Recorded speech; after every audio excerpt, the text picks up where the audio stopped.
ចាជំរាបសួរបងប្អូនថ្ងៃនេះយើងមកជួបគ្នាជាមួយនឹងការយល់ដឹងទៅលើការប្រើប្រាស់សេវានៅលើគេហទំព័របងធំ .com ក្នុងការដែលបងប្អូនមានគោលបំណងចង់ចុះផ្សាយសេចក្តីប្រកាសការងារនៅលើគេហទំព័របងធំ .com មិនថាក្រុមហ៊ុនអង្គការរដ្ឋាភិបាលឬមួយក៏រោងចក្រសហគ្រាសទេចាគឺអាចចុះផ្សាយទៅលើគេហទំព័របងធំបានទាំងអស់អញ្ចឹងនៅក្នុងហ្នឹងតើការចុះផ្សាយសេចក្តីប្រកាសមួយនៅលើគេហទំព័របងធំហ្នឹងគេគិតសេវាយ៉ាងម៉េចដូច្នេះជាដំបូងគឺយើងចង់ដឹងក្នុងការចុះផ្សាយទៅលើសេចក្តីប្រកាសមួយមានតម្លៃប៉ុន្មានអញ្ចឹងដើម្បីយើងដឹងចាយើងចូលទៅគេហទំព័របងធំ .com នៅក្នុងនោះគឺយើង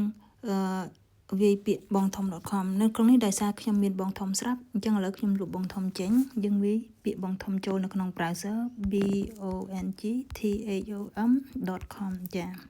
អញ្ចឹងយើងចុចតែប៉ុណ្្នឹងនៅលើ search ទៅគឺវានឹងបង្ហាញចេញហើយអញ្ចឹងយើងមកដល់ទំព័រមុខហើយយើងអូសចុះក្រោមមកអស់ចាអញ្ចឹងចាសម្រាប់ជាពិសេសគឺសម្រាប់ពួកយើងដែលមិនធ្លាប់ធ្វើការជាមួយនឹងខាង website បងធំពីមុនគឺយើងពិបាកក្នុងការទំនាក់ទំនងជាមួយអីអញ្ចឹងទៅចាដូច្នេះនៅក្នុងពេលនេះខ្ញុំចង់បង្ហាញអំពីថាតើការទំនាក់ទំនងទៅកាន់បងធំហ្នឹងគឺយ៉ាងម៉េចឥឡូវនៅខាងក្រោមគឺយើងមើលព័ត៌មានទាំងអស់មានទាំង about us គេនិយាយអំពីបងធំ .com កើតឡើងហើយនៅក្នុង contact us ហ្នឹងគឺសម្រាប់បងប្អូនមានគោលបំណងចង់តាក់ទងចាចង់ទៅសួរពីតម្លៃនៃការចុះផ្សាយផ្ទាល់ជាមួយនឹងបុគ្គលិករបស់បងធំហ្នឹងគឺមាន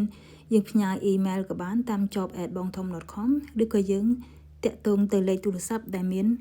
បង្ហាញនៅលើនេះតែម្ដងចាប្រសិនបើយើងតាក់ទងជាមួយនឹងការចុះផ្សាយយើងមើលលេខនៅខាងក្រោមចាយើងមើល general inquiry ចាអញ្ចឹងគឺលេខហ្នឹងគឺយើងតាក់ទងទៅគឺយើងជួបបុគ្គលិកបងធំហើយចានេះគឺជាទីតាំងដែលគាត់ធ្វើការដូច្នេះប្រសិនបើយើងមិនចង់តាក់ទងទៅបុគ្គលិកគឺយើងនៅខាងក្រោមហ្នឹងគឺយើងចុចទៅមើលចាឥឡូវយើងមកនៅទំព័រមុខវិញចាទំព័រមុខហើយនេះគឺយើងឃើញ load chart ចា live chat យើងចុច live chat ក៏បានចាអ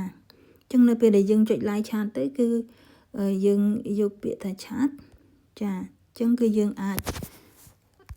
តាក់ទងទៅបងធំហើយចាយើងវាចាតាក់ទងទៅគាត់ដូចយើង chat ធម្មតាអញ្ចឹងទៅគឺគាត់នឹងឆ្លើយតបមកវិញហើយចាហ្នឹងហើយអញ្ចឹងនេះគឺជា live chat ដែលយើងមិនចង់ធ្វើការតែឲ្យអស់លុយឬមួយក៏យើងសួរឲ្យយើងទៅធ្វើការងារអីផ្សេងអញ្ចឹងទៅចាអញ្ចឹងបងធំគាត់មាន live chat សម្រាប់ឲ្យពួកយើងតាក់ទងទៅគាត់មិនថាសេចក្តីប្រកាសចុះផ្សាយមិនថាមានចម្ងល់រឿងអ្វីទេគឺអាចតាក់ទងទៅគាត់បានគ្រប់រឿងតាមរយៈ chat ហ្នឹងចាឥឡូវយើងត្រឡប់មកវិញចានៅក្នុងនេះគឺគោលបំណងរបស់យើងគឺយើងចង់ដឹងថាតើសេចក្តីប្រកាសគាត់ហ្នឹងមានចុះផ្សាយហ្នឹងគឺគិតតម្លៃយ៉ាងម៉េចហើយត្រូវមើលនៅកន្លែងណាចានេះគឺមួយទៀតគឺយើងនៅខាងក្រោមនៅទំព័រមុខគឺយើងចូលដល់ខាងក្រោមហ្នឹងគឺយើងឃើញពាក្យថា service charge យើងចុចទៅលើ service charge ហ្នឹងទៅចាចឹងឥឡូវយើងចុចទៅលើ service charge វាចូលមកដល់ទំព័រដែលមានគិតតម្លៃនៃការចុះផ្សាយនៅក្នុងការគិតតម្លៃចុះផ្សាយហ្នឹងគឺយើងឃើញរូបរាងបែបហ្នឹងចាចឹងនៅក្នុងរូបរាងបែបហ្នឹងយើងប្រកាសជាគិតហើយមិនដឹងជាគេគិតយ៉ាងម៉េចចុះផ្សាយអីគេខ្លះយ៉ាងម៉េចឥឡូវយើងមើលទាំងអស់គ្នាចាចឹងនៅក្នុងនេះ only pay for what you use អញ្ចឹងគឺយើងបង់តែទៅលើសេវាដែលយើងប្រើទេអញ្ចឹងនៅក្នុងគាត់មានចែកជាតម្លៃ3ចំណុចគឺតម្លៃគិតជាកាក់ខ្វាញ់តម្លៃគិតជាលុយដុល្លារ USD តម្លៃគិតជាលុយខ្មែរ KHR ចាអញ្ចឹងឥឡូវគឺយើងតម្លៃជាខ្វាញ់គឺវាបង្ហាញចេញជាខ្វាញ់ចាណាចាយើងមើលតម្លៃជាខ្វាញ់គឺតម្លៃបង្ហាញចេញជាខ្វាញ់ចាមានតម្លៃប៉ុន្មានចាអញ្ចឹងបើយើងគិតជាខ្វាញ់ចាសេចក្តីប្រកាសមួយយើងត្រូវមានន័យថាចុះផ្សាយការងារមួយគឺត្រូវតែទិញតម្លៃសេចក្តីប្រកាសមួយចាសេចក្តីប្រកាសមួយគឺស្មើនឹង80ខ្វាញ់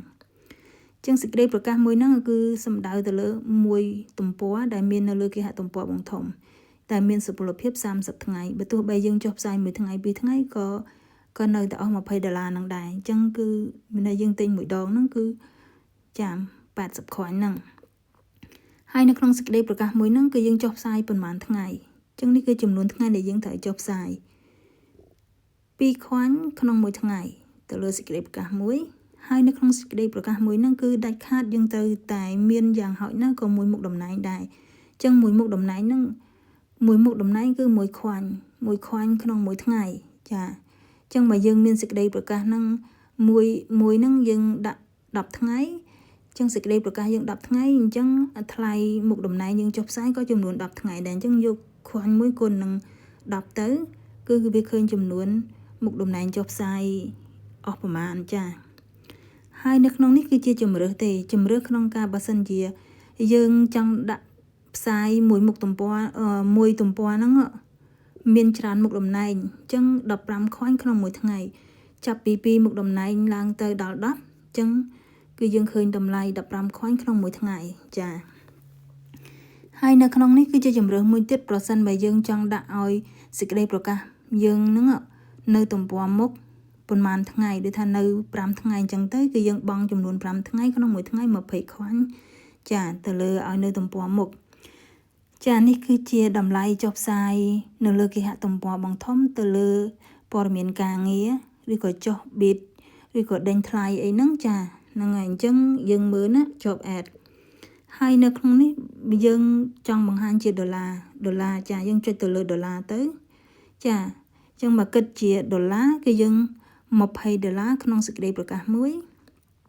ហើយនៅក្នុងសេចក្តីប្រកាសមួយហ្នឹងយើងចុះផ្សាយប្រហែលថ្ងៃអញ្ចឹង5កាក់ក្នុងមួយថ្ងៃចាយើងចុះ5ថ្ងៃយើងយក5គុណឲ្យ5ទៅគឺឃើញចំនួនហើយបូកជាមួយ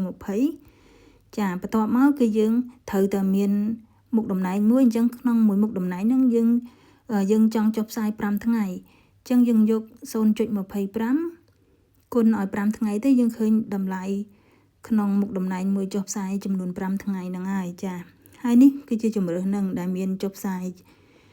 ចាប់ពីមុខតំណែងឡើងទៅនៅក្នុងសេចក្តីប្រកាសមួយហ្នឹងក្នុងមួយថ្ងៃ$3.75ចាអញ្ចឹងនេះគឺជាជំរើសទេហើយនេះក៏ជាជំរើសទៀតដែរប្រសិនបើយើងចង់ឲ្យនៅទំព័រមុខចំនួន5ថ្ងៃក្នុងមួយថ្ងៃ$5អញ្ចឹងយើងបូកតាមហ្នឹងទៅប៉ុន្តែបើយើងចុះផ្សាយជាទូទៅធម្មតាទេគឺយើងត្រូវគិតតែ3ចំណុចទេទី1គឺយើងបង់ទៅលើសេចក្តីប្រកាសដែលមាន1ទំព័រ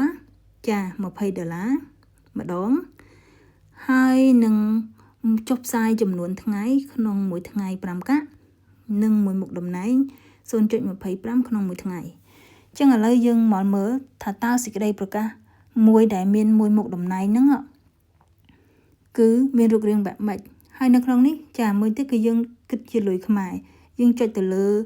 KHR ទៅគឺបង្ហាញជាលុយខ្មែរហើយសេចក្តីប្រកាសមួយគិតជាលុយខ្មែរតម្លៃប្រមាណហើយមួយថ្ងៃប្រមាណ